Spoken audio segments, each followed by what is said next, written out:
not? There's still the Brody though. I think so. Most likely Onyx gonna pick up the Farsa. Right? Yeah, I don't it's see a a choice world for where them they to don't. do. It's a choice for them to make because again, you do have basically the Valentina available, so Yeah. it's still an option. But depending on the final two picks that AP Bren would pick up, should you go for the Valentina in this situation, the Grok and the Kufra are now removed by AP Bren. It's prioritized or it's leaning towards the hero pool coming in from Rapidut. And this is what we've been talking about a while ago, right? Is he gonna go for more or less a team fight kind of hero once again? Or will he try to go for the Cho? Or maybe AP Bren goes for the Cho just because there's a Lancelot on the other side. Yeah. All good options here. AP Brent taking away the Kufra and Grok. It's sort of like them telling Onic, hey, go ahead, pick up the Farsa. Look, all the best possible pieces to take away the Farsa are gone. I didn't cure the pain. See if it was. Oh, it's a Valentina. Okay. They can still go double mage. Yeah, they can still do it. And also, kind of what I was thinking is, yeah, maybe Farsa. If not that, then the Valentina. And I think, it works out really well because, again, you have quite a bit of poke. And obviously, you can play more aggressive than you could before with the Faramis. Imagine if they went Gord again. Like, this is the same 3 picks that they've had in like the first game. Yeah. Yeah. So they would just change their claw there's like a huge double mage setup that we have here for both of the teams, as Renmar has mentioned a while ago. Yeah, and another option though is for them to go mid Kadita, roam, tanky roamer, but then they pick up a Harith as a gold laner as an option. If they still want to stick to the idea of let's play fast, scale fast. This is a decision that they need to make because there's also Terizla on the other side. So it's something that they need to worry about. But speaking of which, we're going to go back to the setter tanks, says Ogwen, picking up the Minotaur, which is actually going to play super well going up against a Lancelot because you have unlead jumps and unlead crowd control skills for like the rest of time. Yeah, if I'm Onic though, and if I'm Escalera, I'm happy that I see the Minotaur. Right. This is good for Onic actually. That's true. I mean, it could cause problems for like the Lancelot, but once you're Escalera with the use of this Valentina, this is why it's really going to come in handy for Escalera at this point. You can make your choice upon using the Nerf Waves to basically escape out of situations, or maybe use the Minoan's Fury to set up for your teammates as well. You also have the Penalty Zone and the Blazing Duet, so it's a wombo combo kind of skill set that Onic Philippines has, and it will be finalized by the Roamer, which is going to be none other than the Lolita. So there's double, maybe triple setups that will arrive or will come from the side of the Sonics. The CC capabilities of Onic Philippines lineup is amazing, right? Yeah. Like that, especially given the fact that, again, they have a Valentina, and not only can you kind of poke down and you have a little more magic damage to work with, but you could technically, take a couple of different options here for ultimates as we take a look at the index here on how this lineup kind of matches up against each other. Yeah, looking at the index though, it looks like Onic actually, it's favoring towards Onic. Yeah, they have very good team fight capabilities, and also the late game just because of having the Claude on their side. The only main concern that I've seen that goes into the lead of AP Bren is the sustain factor. Having the Claude as your only damage dealer is going to be somewhat of a concern in terms of like the damage per second. So it's going to be up to the Lancelot. It's going to be up to Ryzen to scale very well, secure a bunch of objectives, give more leeway for the rest of the members to take control of this game. Second game for the black and yellow battle day. Is the index right? Will Onic actually make the most of their lineup and be able to force a game number 3, or will APB recover from their legendary battle which ended in the defeat against RSG with a 2-0 today? Lots of questions. I can't wait for these two to answer. This is a very new setup for me. I mean, I haven't seen the Minotaur in so long. Ogwen is going to be the one to use it for them. At the same time, Rapidot's going to be using like a setup hero. It's not as, fast and flashy as all of the other roamers that he has used, but it's really going to do the job, especially when Cram lands those penalty zones, whether it's offensive or maybe defensive. Shout out to Mirko though, because I've heard that from him. So now AP Bren is really going to try to use that overly aggressive rotation in like the first turtle fight. They're not going to do that right now because they know the tankiness and sustainability, especially with the emblems that have built up here with the extra movement speed coming in from the Claude, Terizla, and the Lolita for Onic Philippines, so they can go from one lane to another to assist their teammates. And it's interesting because of all the crowd controls that AP Bren has, Escalera actually picked up a pull yourself together just so he can get quicker access to the Purify. Right. And of course, Nets also has it with him as well. So Onic are respecting the fact that there's a lot of crowd control on the side of APB, that even though they have a lot of it themselves, you also have to respect the crowd control of APB. I'm going to pick your brain for a little bit here real quick before we find out one of these first skirmishes. Now, the Impure Rage for Ryzen, and we've seen a couple Lancelot players do this. Yeah. Is that a better option? I mean, compared to where we see a lot of like killing sprees, for example, or something else. It's something that helps in just trying to dish out damage over time, but it really is going to be super important in terms of objectives. But in fights, it's good. Wow, look at the damage already on Flap Teasy. He falls to Escalera. Oh! Graham jumping in with the penalty zone flicker combination. Ogwin on the run here as well, alongside Few and Kyle Teasy. They're going to be pushed out of this turtle take. Onic Philippines still going about it slowly. There's the knock-up. Cram could be in trouble here. Few able to secure the kill. Still fighting for this turtle. Super Marco goes down off camera. They go out for a Kyle Teasy. Gets the turtle, and they still go on. Escalera falls here. So AP Bren finds the turtle and a couple of kills, but Nets finds one off the map, and now they battle out for the purple buff. The Numina Blast will land, but the purple will be secured for Ryzen. That was one of the things that I was really concerned about, especially coming in from Ryzen at this point, right? Ryzen was able to escape, but in return, Kram was there. Kram, that's how you make an entrance. Flicker penalty zone onto 3 just shows that he hasn't really let up with the use of his Terizla in game number 1, as it was something that we've been talking about constantly in the first few minutes of the matchup. Onic has what it takes in terms of the team fight capabilities that they have. AP Bren, on the other hand, they have something that extends team fights, or when the team fights are extended very well, they can actually suffice in terms of the damage department. So Onic Philippines needs to choose their battles. They have options, but they just need to just find their way to make sure that they can get the victory. You said the magic phrase, choose your battles. I'm gonna also add to that, find your right timing. Right. Because in a game where you have a lot of crowd control abilities on both teams, timing of abilities and dashes is crucial. This is gonna be a micro battle in team fights, and might just be the determining factor. Oh, okay. Rapidoot, they get his flicker out, so that is a minor win for AP Bren. They're going to be happy about that too, especially as it leads into the next objective, right? Which is this turtle here.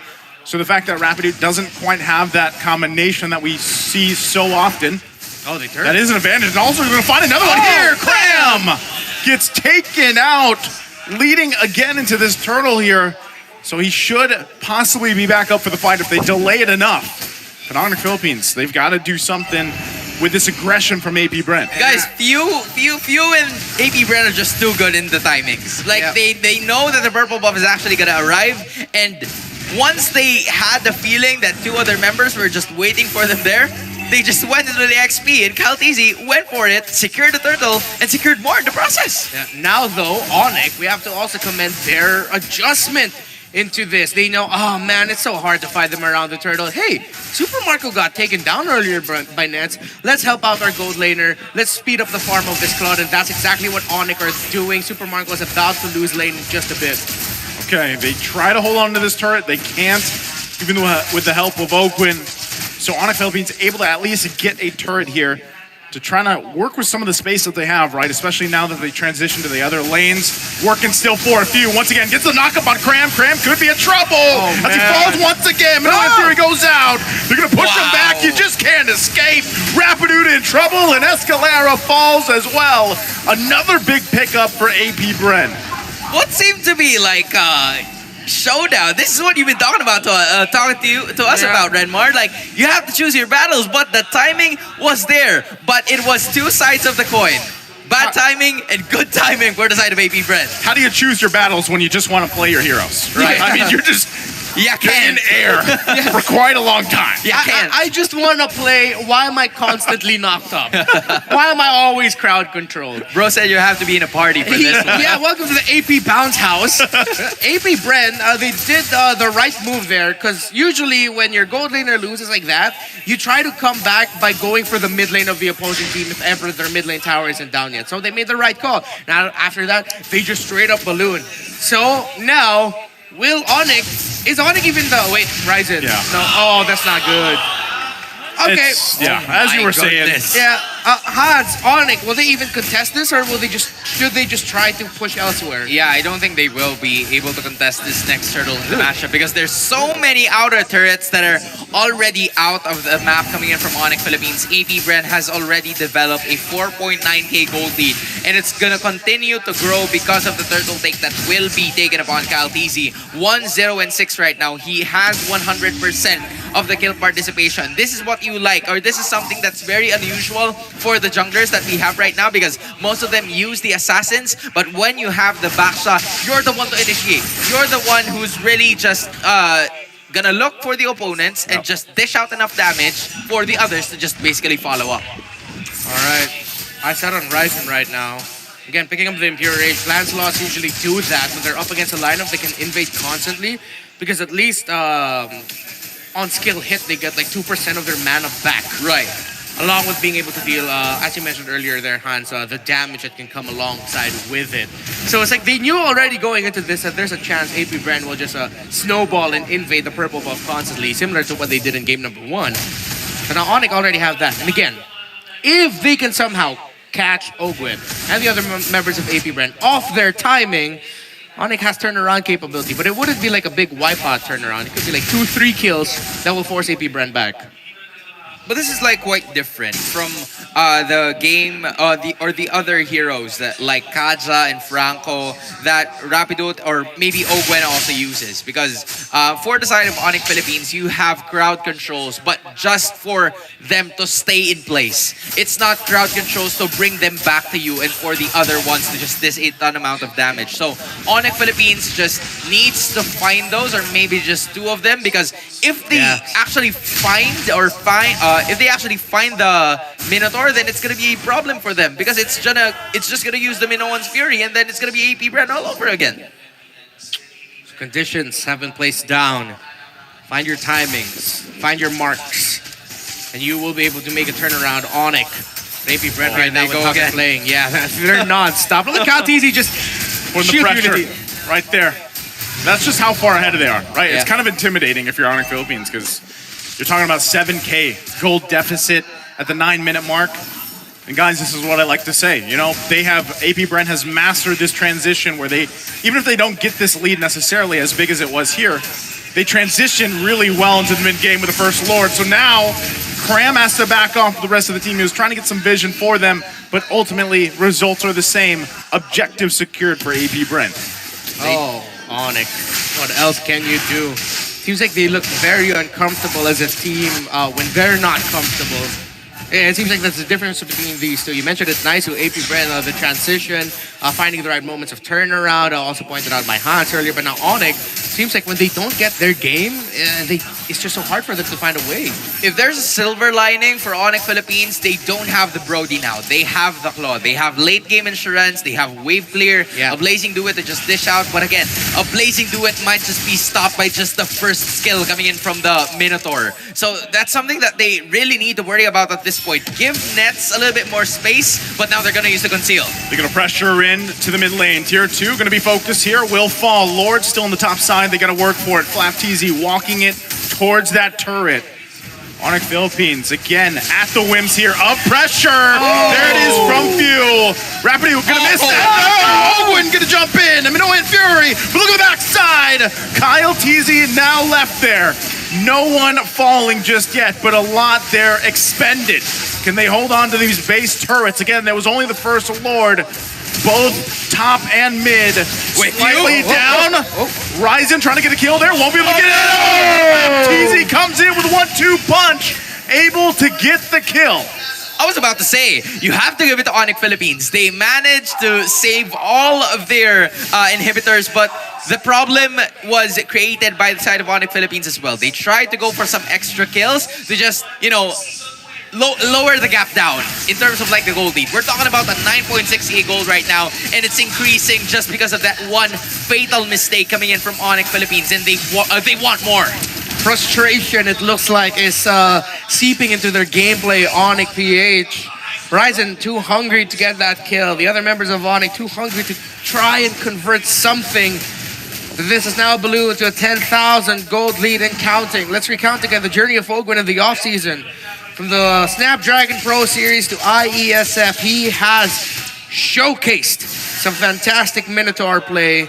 Now back at it again here in week 2, day 1 of Mpl-Ph season 12. The items tell the story. Everything is just going AP Bren's way.